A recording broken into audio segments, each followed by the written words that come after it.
Hello दोस्तों, आपके अपने यूट्यूब चैनल शिक्षा शक्ति में आप सभी का स्वागत है। और मैं हूं अखिलेश कुमार शर्मा। आज हम आप लोग के लिए जीके एंड जीएस के क्वेश्चन को लाया हूं, जो कि ग्रुप डी परीक्षा 2018 में टोटल 135 शिफ्ट में एग्ज़ाम हुआ था। उन सभी शिफ्टों में जितने भी जीके एंड जीएस के क्वेश्चन पूछे गए थे, वो सभी प्रश्न को मैं आप लोगों को वीडियो के माध्यम से रेगुलर बेसिस पर इस चैनल पर मिलता रहेगा।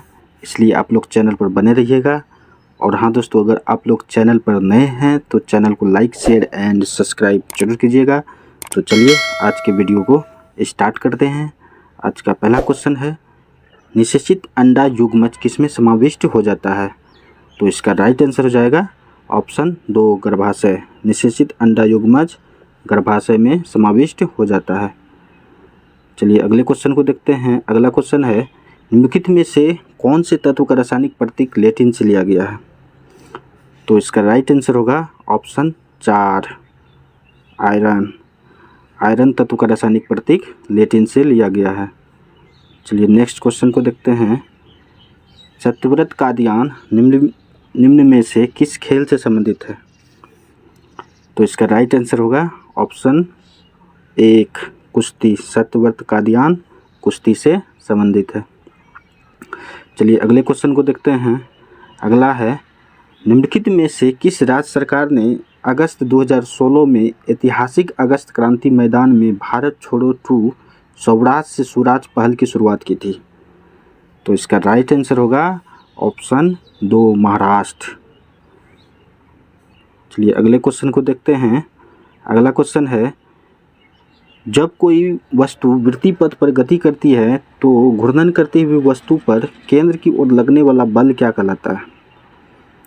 तो इसका राइट आंसर होगा अभिकेंद्री बल। जब कोई वस्तु वृत्ति पथ पर गति करती है तो घूर्णन करती हुई वस्तु पर केंद्र की ओर लगने वाला बल अभिकेंद्री बल कहलाता है। चलिए अगले क्वेश्चन को देखते हैं। अगला क्वेश्चन है, विवादित फिल्म पद्मावत में अलाउद्दीन खिलजी का किरदार किसने निभाया था? तो इसका राइट आंसर होगा ऑप्शन 1, रणवीर सिंह। विवादित फिल्म पद्मावत में अलाउद्दीन खिलजी का किरदार निभाया था रणवीर सिंह ने। चलिए अगले क्वेश्चन को देखते हैं। अगला क्वेश्चन है, किसी वस्तु पर कार्य करने वाले गुरुत्व बल को डैश के रूप में जाना जाता है? तो इसका राइट आंसर होगा ऑप्शन 4, भार। किसी वस्तु पर कार्य करने वाले गुरुत्व बल को भार के रूप में जाना जाता है। चलिए अगले क्वेश्चन को देखते हैं। अगला क्वेश्चन है, निम्नलिखित में से कौन सा विकल्प उस लवण का उदाहरण है जिसके जलीय विलयन का पीएच मान 7 से कम होता है? तो इसका राइट आंसर होगा ऑप्शन 4, अमोनियम क्लोराइड।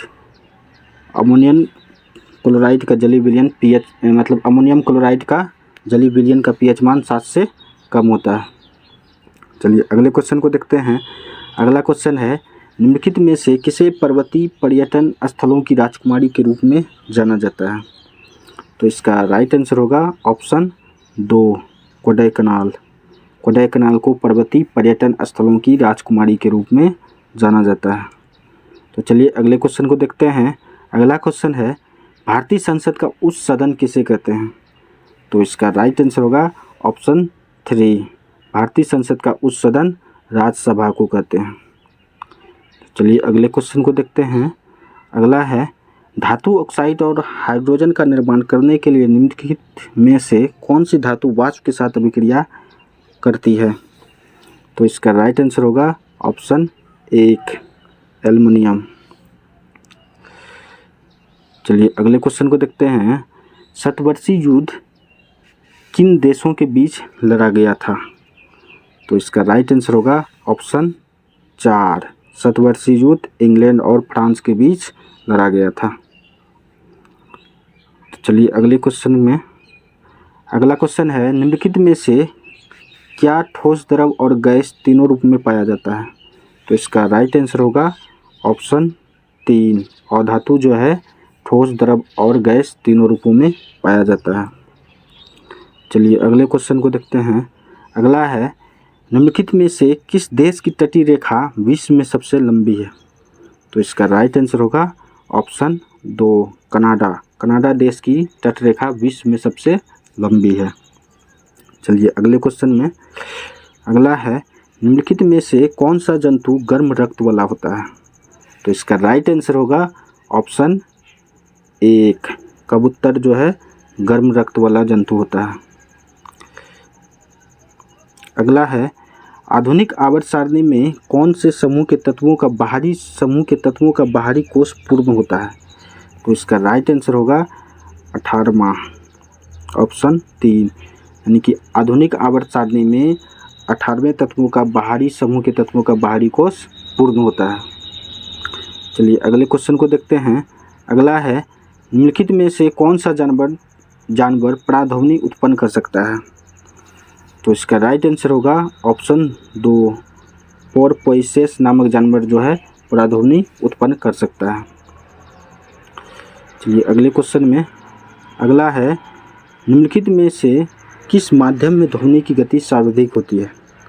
तो इसका राइट आंसर होगा ऑप्शन 1, ठोस माध्यम में ध्वनि की गति सर्वाधिक होती है। तो चलिए अगले क्वेश्चन को देखते हैं।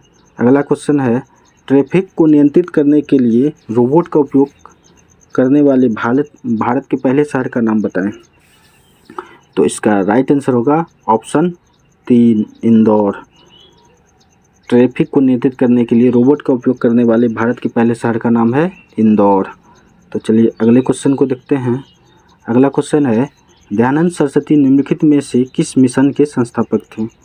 तो इसका राइट आंसर होगा ऑप्शन 3, आर्य समाज। दयानंद सरस्वती जो है आर्य समाज के संस्थापक थे। तो चलिए अगला क्वेश्चन में, वह पुरस्कार कौन सा है जो श्रमिक को उनके विशिष्ट प्रदर्शन, नवाचार क्षमता, उत्पादकता और प्रदर्शन के क्षेत्र में असाधारण साहस और मानसिक तत्परता में उत्कृष्ट योगदान के लिए दिया जाता है? तो इसका राइट आंसर होगा ऑप्शन 2, श्रम पुरस्कार। चलिए अगले क्वेश्चन को देखते हैं। अगला क्वेश्चन है एक सुचालक का प्रतिरोध निम्नलिखित में से किस कारक पर निर्भर नहीं करता है? तो इसका राइट आंसर होगा ऑप्शन 3, दाब। एक सुचालक का प्रतिरोध दाब कारक पर निर्भर नहीं करता है। चलिए अगला क्वेश्चन में, अगला है पावरलूम क्षेत्र को बढ़ावा देने के लिए किस केंद्रीय मंत्री ने पावर टैक्स इंडिया स्कीम की शुरुआत की? तो इसका राइट आंसर होगा स्मृति ईरानी, ऑप्शन 4। पावरलूम क्षेत्र को बढ़ावा देने के लिए किस केंद्रीय मंत्री ने पावर टैक्स इंडिया स्कीम की शुरुआत की? तो स्मृति ईरानी। तो चलिए अगला क्वेश्चन को देखते हैं।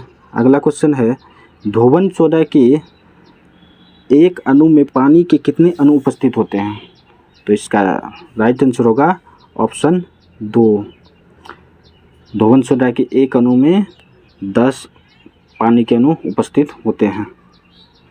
तो आज यहीं तक, मिलते हैं फिर नेक्स्ट वीडियो में।